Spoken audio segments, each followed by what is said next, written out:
Na białej planszy napis Budowa łodzi Murzynowo nad Wisłą, województwo płockie, rok 1982.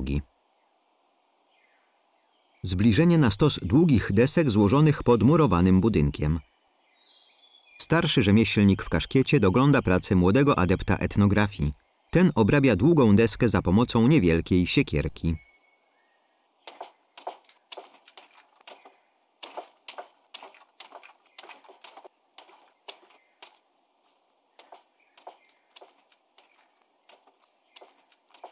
Mieszkańcy nadwiślańskich wsi budowali różne rodzaje łodzi. Przede wszystkim jednak były to łodzie rybackie. A ponieważ ryba tylko drzewo lubi, bo na rzece metalowe łódki podobno bardziej od drewnianych hałasują, to łodzie robiono z desek. W Murzynowie szkutnika nazywano Schlaubauerem. Łodzie budowano z desek sosnowych, zaczynając konstrukcję od dna. Deski na dno musiały być grubsze niż na burty, tak zwane pięcioćwierciówki, czyli o grubości około 4 cm. Ręczna obróbka desek wymagała bardzo sprawnego posługiwania się narzędziami ścisielskimi, przede wszystkim siekierą. O tym, że jest to skomplikowane, młody adept etnografii z Warszawy przekonał się na własnej skórze już na początku całego procesu. Starszy wytwórca instruuje młodszego.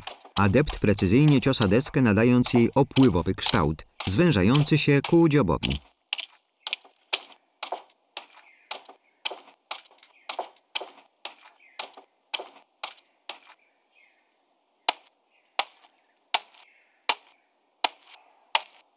Dno należało poprzecznie wzmocnić kawałkami twardego drewna, najlepiej dębiny, które nazywano sztabami. Mężczyzna przygotowuje sztaby. Układa je na przygotowanym uprzednio dnie łodzi.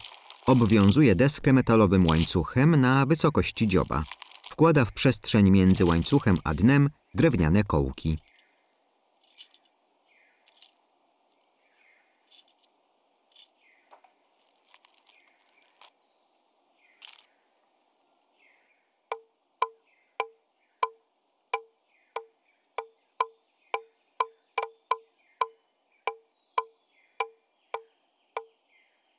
Starszy rzemieślnik pokazuje, jak poprawnie przytwierdzić sztaby.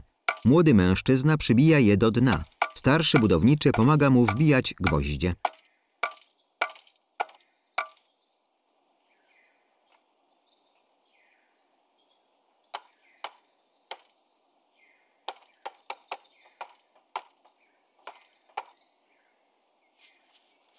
Krzywiznę łodzi budowniczy wyznaczał, odrysowując ją od specjalnego szablonu. Kształt miał duże znaczenie, bo dobra łódka jest jak kaczka. W przodku szersza, więc z wody nie ciągnie i idzie letko, a jak będzie tył szerszy, to idzie ciężko. Dlatego drewniany szablon był jedną z pilniej strzeżonych pomocy budowniczego łodzi. W Murzynowie u Schlambauera Henryka Gurdzińskiego czuwała nad nim sama Matka Boska z Kępska. W warsztacie rzemieślnika obraz Matki Bożej. Młody rzemieślnik wygładza krawędź deski, poprawiając jej kształt.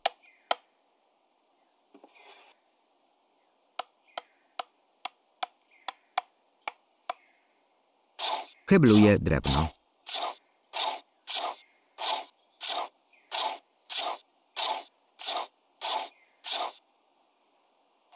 Obaj rzemieślnicy podnoszą gotowe dno łodzi.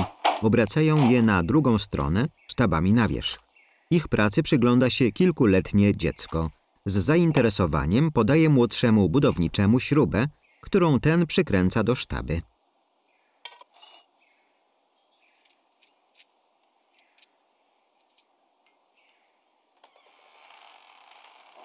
Ponieważ dziób i rufa łodzi powinny być nieco uniesione ku górze, dno należało wygiąć.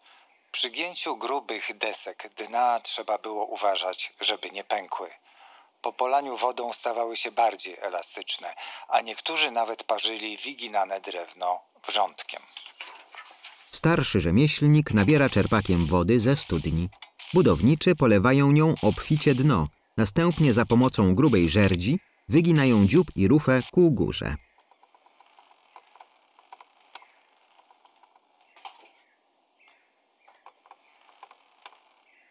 Wygięte części podpierają pionowo ustawioną deską, aby utrwalić pożądany kształt.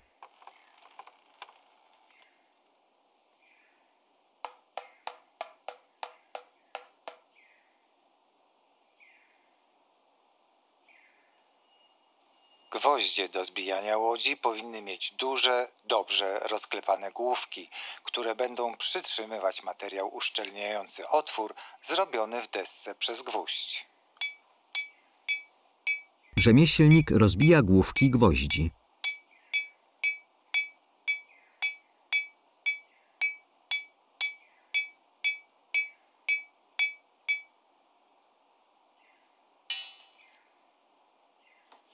Dlatego każdy gwóźdź owijano przy główce pakułami. Starszy mężczyzna owija gwoździe, kilkuletnia dziewczynka pomaga mu.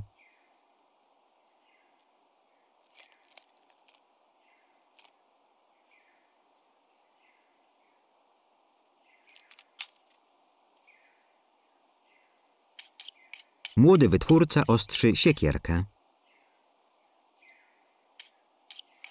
Boki łodzi robiono z desek o połowę cieńszych niż dno, grubości około 2 cm. Przygotowuje deski na bok łódki. Za pomocą siekierki wyrównuje ich krawędzie.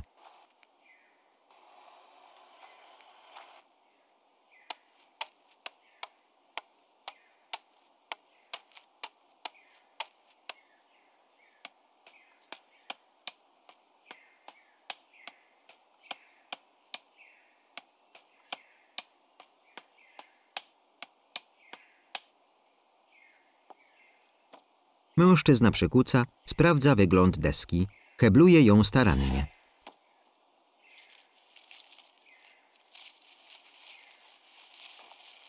Obaj rzemieślnicy przytwierdzają oheblowaną deskę do dna łodzi.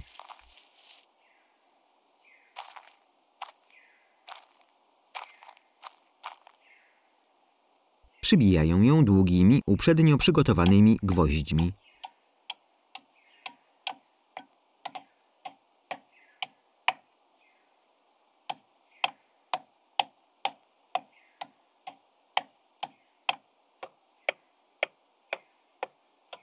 To samo robią z drugą burtą. Przystawiają deskę do kadłuba, dbając o to, by była odpowiednio dopasowana.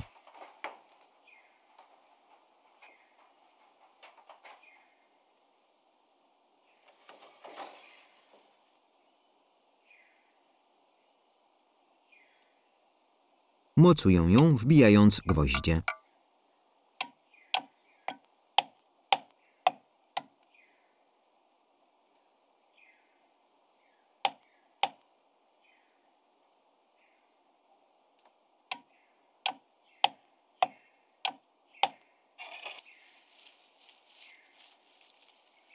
Starszy rzemieślnik nadaje deskom burty opływowy kształt, przywiązując je sznurkiem do dzioba i rufy.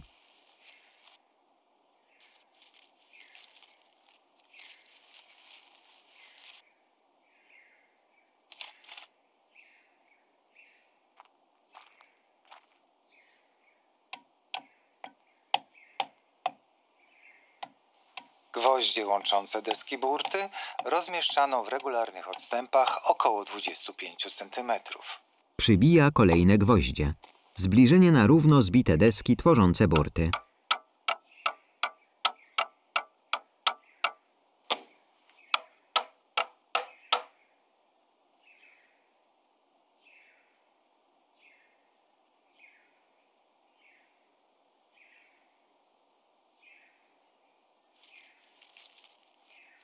Starszy budowniczy mocuje kolejne deski tworzące burty. Związuje je przy końcach sznurem, aby pasowały kształtem do zwężonego dzioba. Mężczyzna wkłada między burty belkę rozpierającą ścianki.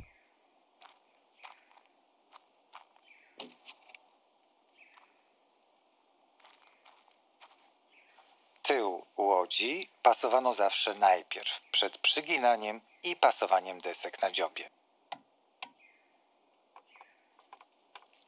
Rzemieślnicy pasują deski na rufie. Mocno zaciskają sznurek owinięty wokół łódki. Przybijają gwoździe. Po odpowiednim wygięciu desek młodszy mężczyzna zdejmuje sznur.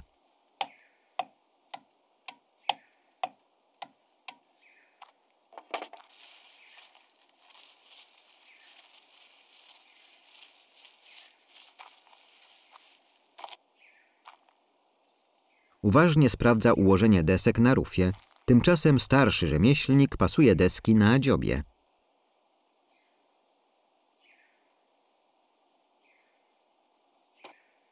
Rzemieślnik dokonuje pomiaru i zaznacza, o ile kolejna deska burty musi zostać scheblowana, aby jej szerokość wpasowała się do kształtu dziobu łodzi. Obydwie burty muszą być w poziomie, a ponieważ dziób jest podniesiony przez wygięcie dna, to pionowo przybijane deski burt muszą zostać dopasowane do tej krzywizny.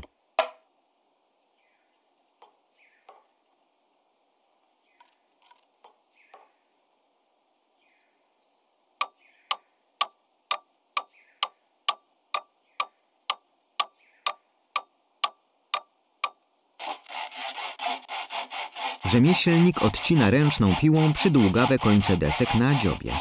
Razem z młodym rzemieślnikiem przytwierdzają mocno oba krańce burty do dna na wysokości dzioba.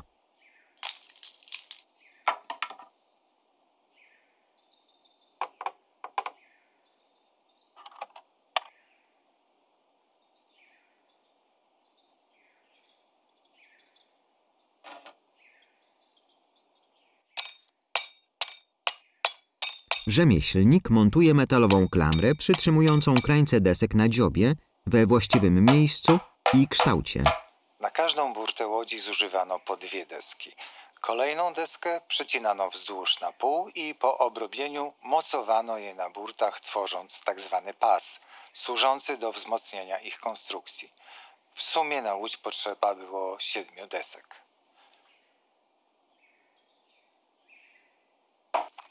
Mężczyźni przenoszą 2 długie deski, kładą je wzdłuż na łodzi, montują je do burt, przybijają gwoździe w równych odstępach.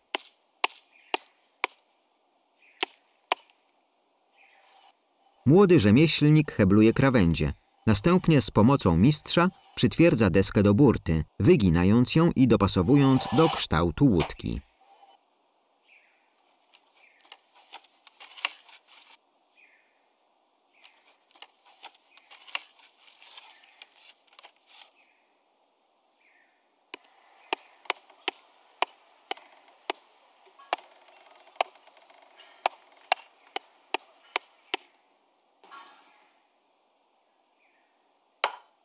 Zbliżenie na skupioną twarz rzemieślnika.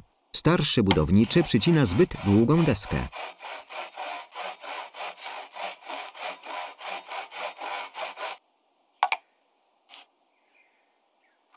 Ustawia pod płotem drewniany taboret. Siada na nim. Po chwili wstaje, podchodzi do młodszego budowniczego wykańczającego dziób. Wręgi, które wzmacniały konstrukcję łodzi od środka, wykonywano z twardej dębiny lub drewna robini akacjowej. Wykorzystywano przy tym naturalne wygięcia konarów, które po przepiłowaniu i obrobieniu siekierą spasowywano razem tak, by odpowiadały krzywiźnie wnętrza łodzi. Rzemieślnicy przepiłowują zakrzywiony konar na pół piłą mechaniczną. Nadają mu pożądany kształt.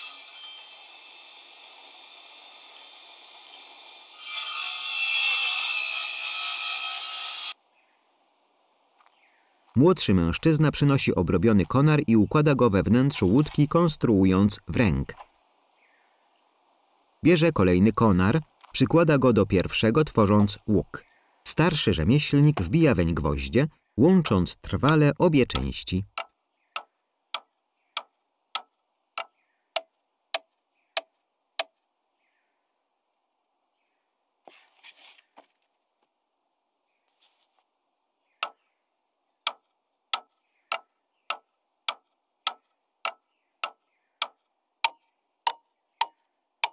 Młody budowniczy odmierza miarką długości na wręgu.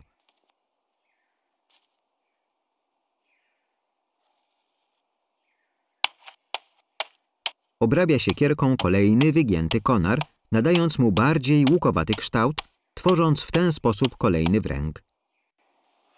Wióry, które były odpadem z obróbki drewna, można było wykorzystać na opał. Mężczyźni montują kolejne wręgi. Uszczelnienie łodzi wymagało jej odwrócenia do góry dnem, do czego potrzebna była pomoc sąsiadów. Wszystkie spoiny dna uszczelniano pakułami zwijanymi w rodzaj powrósła, które starannie utykano między deski. Przychodzi dwóch sąsiadów. Witają się ze starszym budowniczym.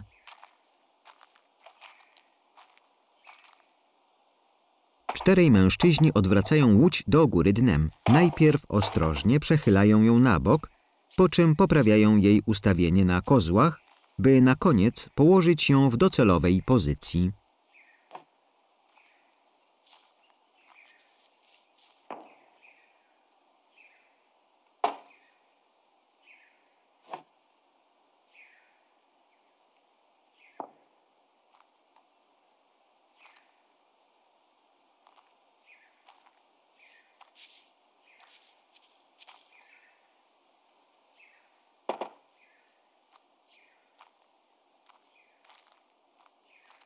Starszy rzemieślnik przynosi z warsztatu młotek i powrósło. Kładzie je na dnie łodzi.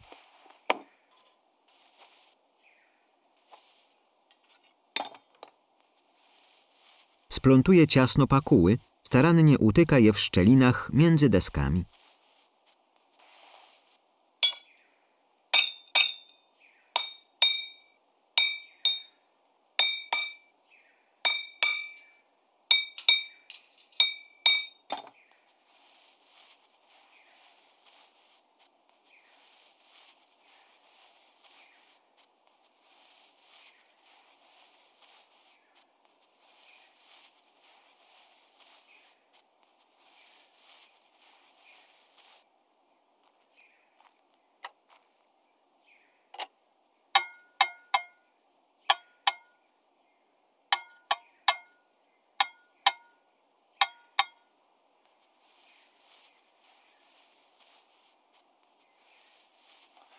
Po utkaniu spoin następowało smułowanie, do którego umieszczano łódź nieco niżej, zestawiając ją z kozłów, na których była budowana.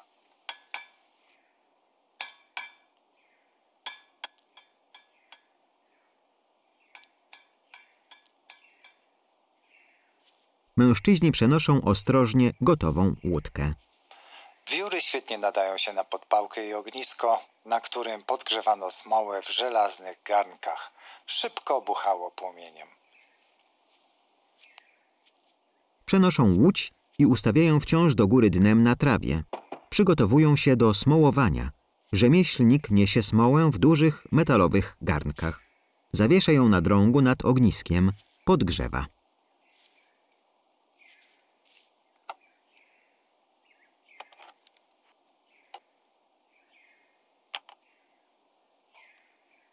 Mężczyzna dokłada wiórów do ognia. Dogląda podgrzewającej się smoły w kociołku.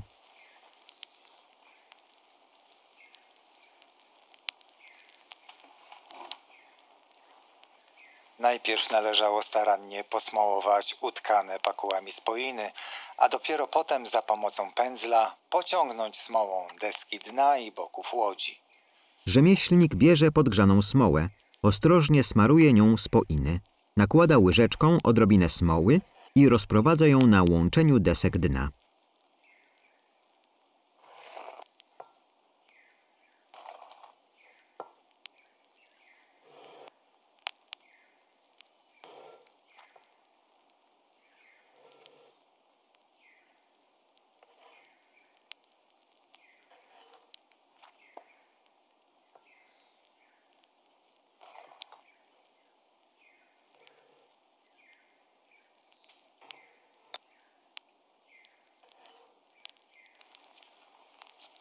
Starszy rzemieślnik pilnuje ognia i podgrzewanej się na nim smoły.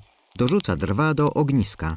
Młodszy mężczyzna bierze kolejny podgrzany kociołek, kontynuuje smołowanie. Rozprowadza smołę po całej powierzchni dna i burt.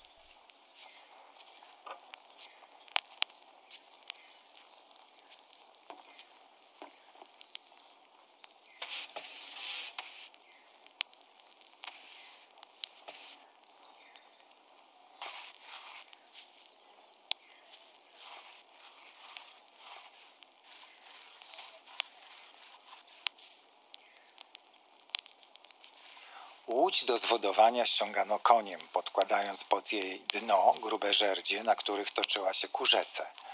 Dawniej u Górdzińskiego z Murzynowa drewniane łodzie zamawiali rybacy od Nieszawy aż pod Warszawę, płacąc, jak mówił Schlaumbauer, równowartość 200 kilo wieprza.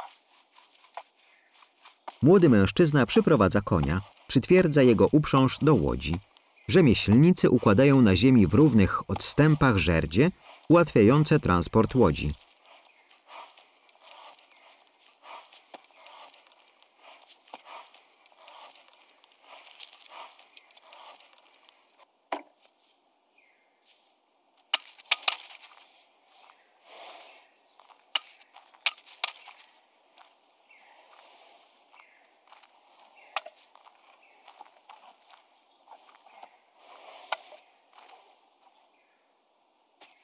Koń prowadzony przez młodego wytwórcę rusza, ciągnie łódkę przez podwórze. Przesuwa się ona gładko po żerdziach. Koń idzie w stronę pobliskiej rzeki.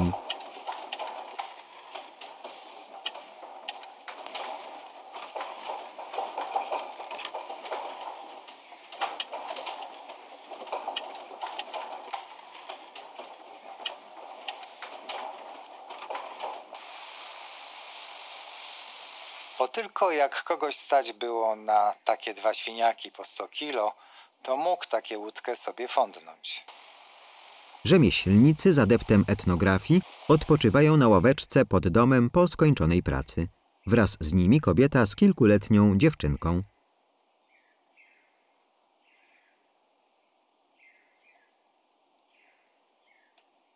Widok na łódki zacumowane przy brzegu rzeki.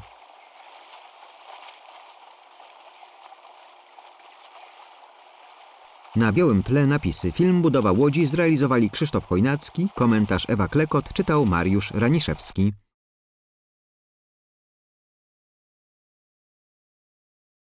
Udźwiękowienie, postprodukcja i nagrania lektorskie Bartek Seredyn.